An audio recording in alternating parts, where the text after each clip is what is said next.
I will not start with my own paper without my small comment to Bill's keynote.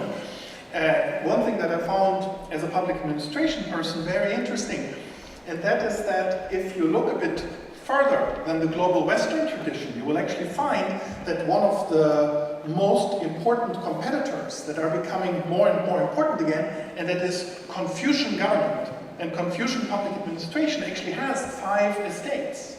Yeah, the 3 classical ones that we have also, and public administration and oversight.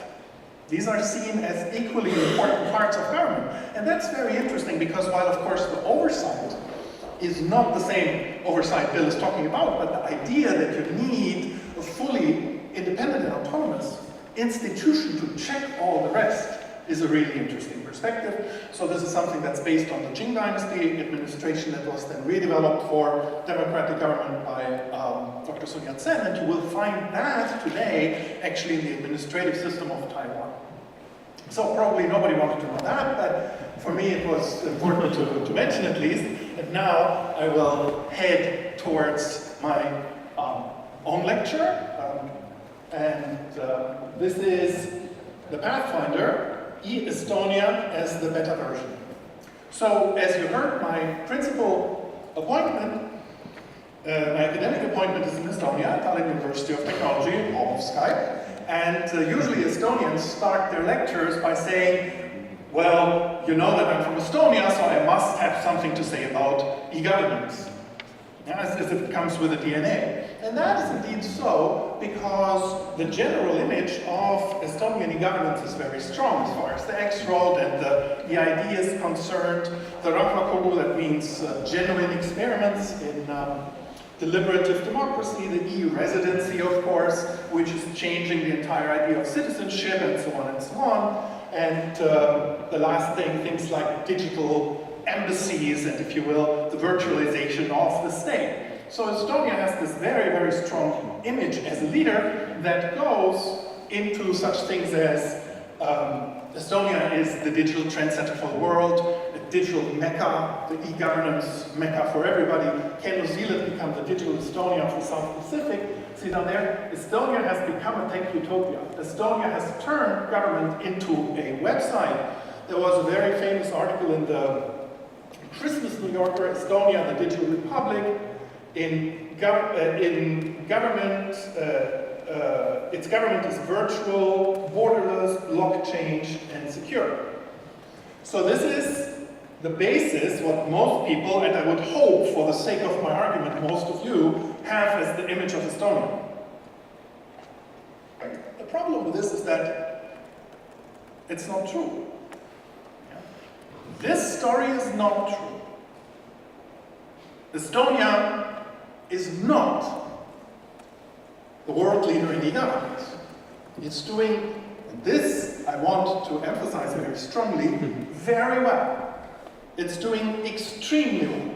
But it's not the number one. And that is very important.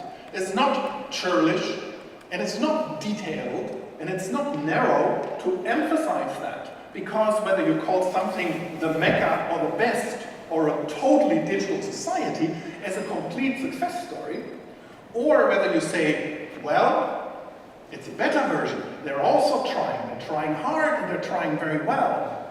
That is very important for the lesson drawing and for the image of Estonia. This is the last stats as far as Estonia is concerned. The 2007 one's pretty good. You know, you could say, oh, come on, number 4, number 5, that's really very good. Yes, it is very good, that's my point. But I'm not really a mathematician, but number 4 and number 5 is not the same as number 1. And if you look at the most recent ones, I mean, even you go to the number 16, and if your story is, we are doing very well, this is a great result. But if your story is, we are number 1, then being number 16 means that all your e-governance people have to come up and criticize the ranking by saying the ranking is outdated and you can't do it this way. But if the ranking is the point, if the point is selling your success, and you sell your success because of the rankings, then that's a problem unless you have substituted the rankings. And as you see, this is Forbes from this month, from August, the last ones. Business lessons from the world's most digital country. It's not. Yeah. The world's most digital country is part of the Malayan Peninsula. It's very far away from Estonia. That's what I would say from experience, but also from the stats. So, how did this story advance? Now, this paper I'm doing today is basically one chapter of an upcoming book project of mine, one that I started when I was going to the data center last year. The working title of the book, or the working theme of the book, is that, working title is Software is Eating the State, but Not Really, Estonian Experiences. Yeah? Because there is this story that software is eating the state, but it's not. It may eat the nation state, but not the state.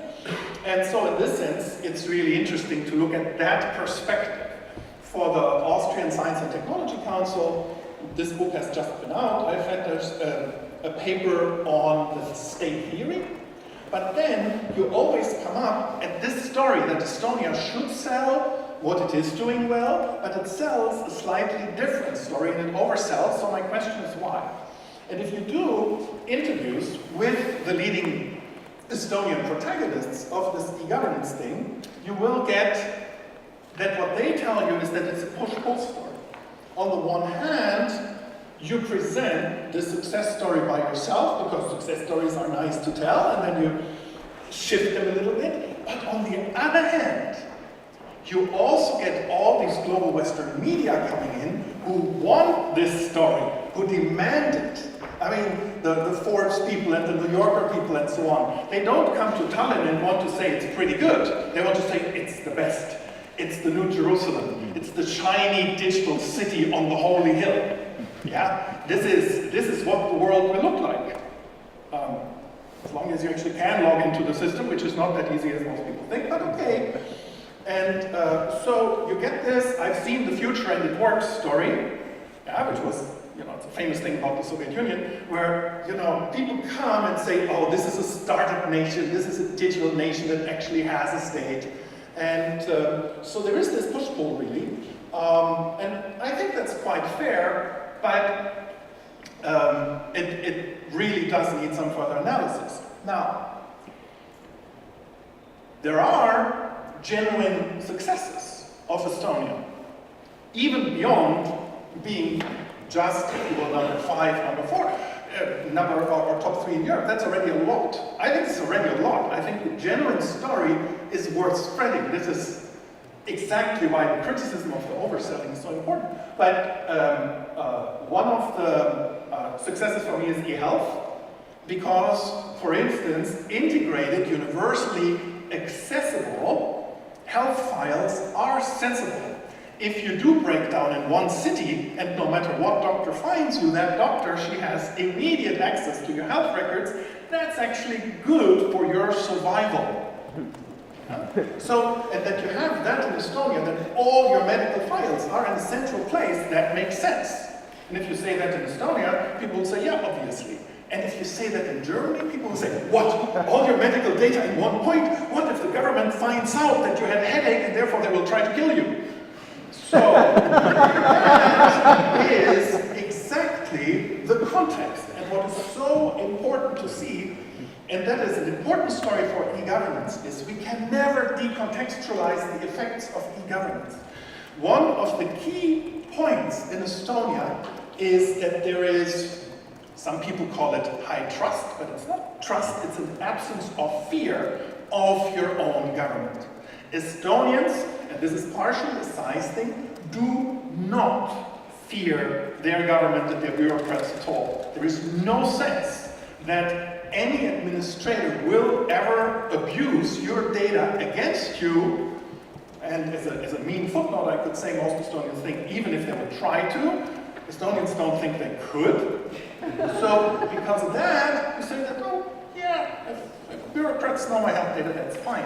So on the one hand, there are these really good features, but on the other hand, they're not very transferable. Because when we had a joint class, actually it was Professor Krömer's joint class with Ines Mergel recently, who was the keynoter last year here, We were discussing with the students whether in Germany this is declining, this fear of the government, and apparently it's not. She told us that it's not. Nothing. This mistrust of the government is staying. That means you can't implement e-government solutions that is seriously against the people's wills. Yeah. So here's an interesting thing. Many of the top Estonian politicians, statesmen, and communicators actually have urged to spin a milder message. And for me, the by far most interesting is a paper that Daniel Varg, who was the speaker of First Minister of Finance and then Prime Minister Siim Kallas. Siim Kallas became then the Vice President of the European Union, wrote 3 years ago called Where Stuff Happens First, White Paper on Estonia's Digital Ideology. So you call your own story ideology, that's already something.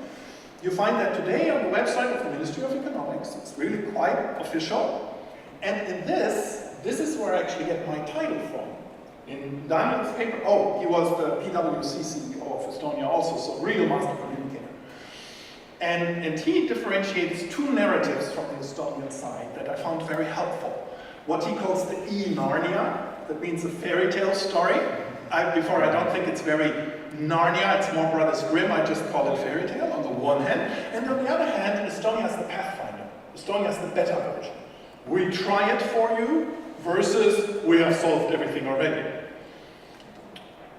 This, I think, is a really interesting juxtaposition, if you will. The fairy tale, the leading DG country globally versus a leading DG country globally. Not a digital society, but one that really prioritizes that. I do think that the Estonian government prioritizes digitalization more than any other. Because it's the main thing of how you sell your country. Yeah, this is extremely important. That message is the key thing. The actual reforms are the back office stuff. The main thing is what you tell, as I say. Everything's perfect, whereas mistakes are made. I'll get to the bureaucracy later. And the last thing, that's the main thing. PR is the point, all of that. E-solutions are positive spillover versus E-solutions are the point. PR is a positive spillover. And what Daniel mentioned at one point is that he meant to have the first thing as a cautionary example and the second of where Estonia should move. But in reality, many people really like the fairy tale. Because people want to hear the story about the little girl that has some cake and some wine and is going to visit the grandmother. You know what happens in the end, the wolf is dead. But in reality, it might be a little bit different. So the story of Estonian e-governance is interestingly contested. When I mentioned that it's journalists and local protagonists that define the story of e-governance, you might say, here in this premise context, yeah, but what about the scholars? There is very little. We don't have a lot of articles about Estonian success. We have no monograph about the history of Estonian e-government. We don't actually know what it is. The most cited article about the inventory of Estonian e-governance is by Dr. Kalvet, who is sitting there on the back corner, and it's from 2007, right? The inventory about the Estonian e-governance success, 2007, right? So it's over 10 years old. It's a very good piece, but it's historical. Yeah? So, right now, a lot of people are working on that, not only me, so we will get some better stuff here, but in all brevity, in order to put that into context, you start with the Estonian Soviet Socialist Republic and a strong emphasis on e-stuff that I would say the weaker pieces are neglecting because it's the basis on which you have the Estonian competence in governance. And then you have two parallel movements starting under the Prime Minister Mark Lahr and his e-government advisor Linnar Viik of the creation of the government system between 1995 and 2000, paralleled with a societal program to e-fy first the children in the schools, the rural population as well, and the old people as well. Quite important, but not quite e-government. Then there was the lull that Bill mentioned. At some point when the internet was kind of boring and nobody cared, and then you have a takeover at around 2010, exactly at that point when you have the social media, where the Estonians take again over the debate and go into the newer forms of e-government. The people who move that, very focused on selling, very focused on making a lot of money. They are switching between the government and the private sector. And I call this group, after an article in the Harvard Crimson that I really like, these are the Bitcoin bros. I'll get into the social profile of these people sometime soon, but if you know this Discord, you know what Bitcoin bros implies. Not necessarily a big compliment. And so, as you see, in this last point, really, why selling is so important, but what was the motive for the e-Estonian creating of the digital state, then just called e-governance, in the beginning? That means the e-governance that started with Laurent Wieck. What was the motive for that? And this, I think, is an exciting story. Because I don't really know the answer. The answer that these people will give you, and these two are really the big good guys of the creation of Estonian e-government, at least I would say so, is that it is a post-Soviet small country that has no time and no money to create a classical bureaucracy. And therefore, they needed to leapfrog into a new digital administration that needed less people, and this is why Estonia doesn't have a classical bureaucracy, but went into EPA right away. As this year, some article wrote, bureaucracy adio, what are we in Estonia? You know, farewell to bureaucracy, we are going to Estonia. That's absolutely not true. Estonia has and developed, after leaving the Soviet Union, a classic semi-Weberian, serious hierarchical bureaucracy that is still completely in place and that is not transformed by, but uses e-governance tools. This is the new super ministry, 5 ministries together. It doesn't really, if you come to Tallinn, look exactly like a website.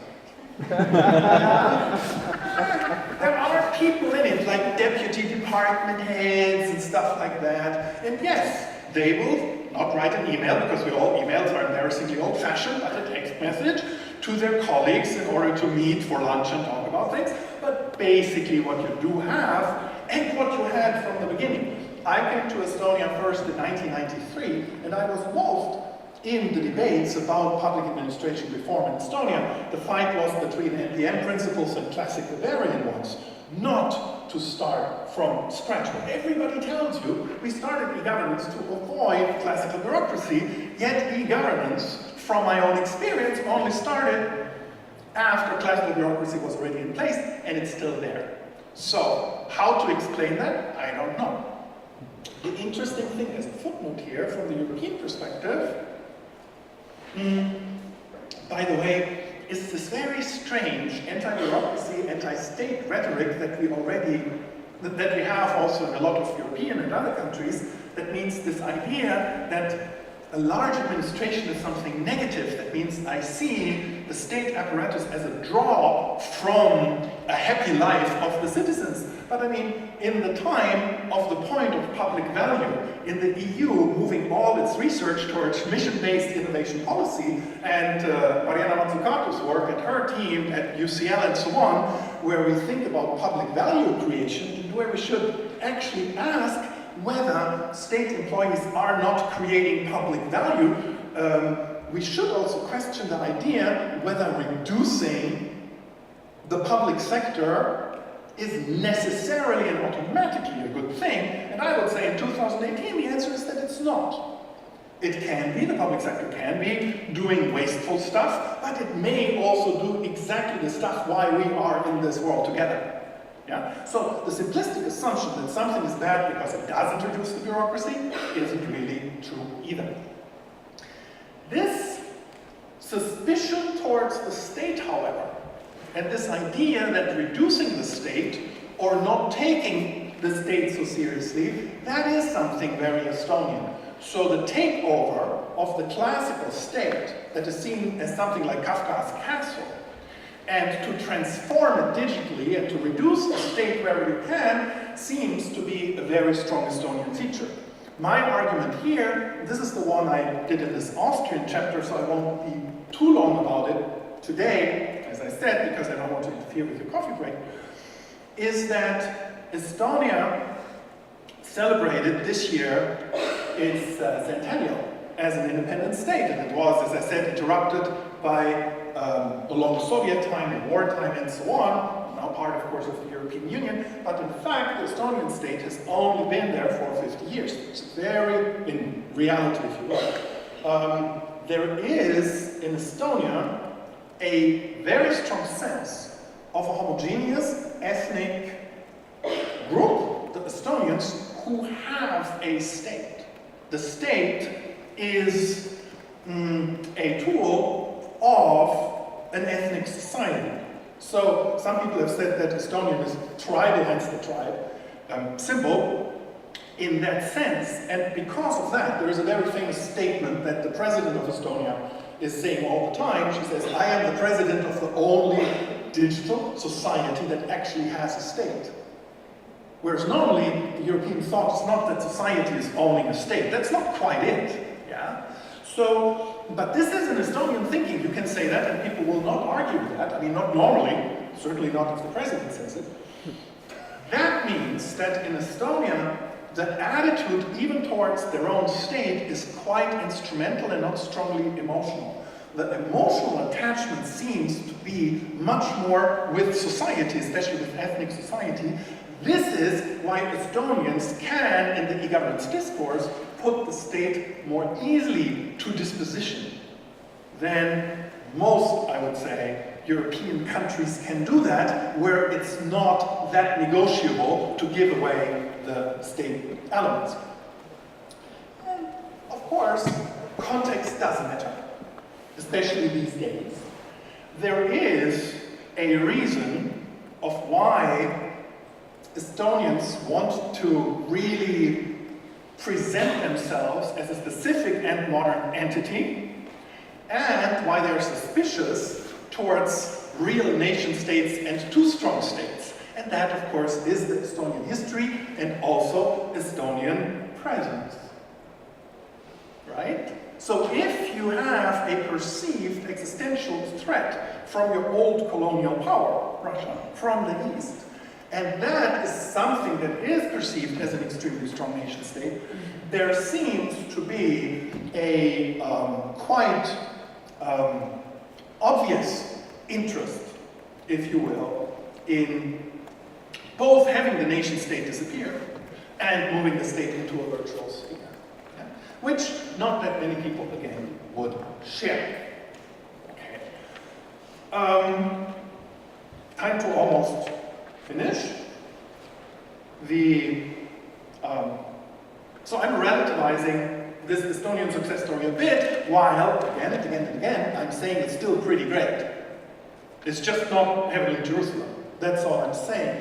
At the last e-governance conference, I had a discussion with Beth Novak on that issue, and she asked me a really, really interesting thing. And that is, yeah, but Wolfgang, if people want Estonia as a fictitious heavenly Jerusalem to help them move towards digital government, which we all want, isn't that still a good thing? Doesn't it come with offsides? And I would say, and I did say to her that yes, partially that's correct. That it does provide a motive and an incentive, but on the other hand, again, if I want to draw real lessons of what works and what's not, it is nicer to look at the genuine story. On the other hand, to oversell also technological solutionism. That means that if you throw new iPhones and the innocent, you will have an increase in democracy automatically, and that again links to Bill's speech. That's actually not the case. Yeah? What we did here at Bill's speech, at least it's one of the things I took from him and what I want to emphasize, is that I think that it is fair to say, that's now my metaphor, that e-governance is a bit like MSG. You know, this is this Chinese stuff you put into certain dishes so that they taste more intensely, but they taste how they tasted before, only more so.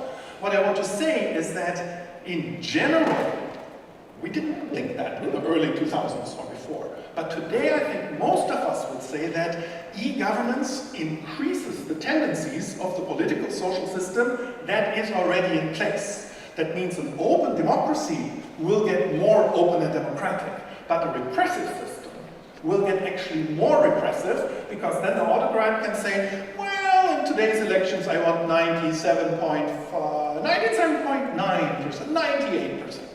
And then you get it. You don't even have to forge the little paper things. So this is why e-governance does increase democracy in democratic systems, but it may decrease it in less ones. This is not a simplistic story, it's not always true. We have a lot of examples to the contrary, but as a general tendency, that's the case. And that is why it's important to look at genuine successes, and that's why it's important to look at the specific Estonian context of why certain things can work there, but not necessarily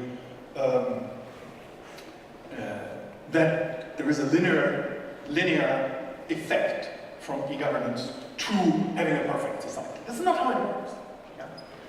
So in that sense, I think that Estonia is a little bit like Bhutan, a country that also interests me very much. Only if you know Estonia and Bhutan, Bhutan is more hilly.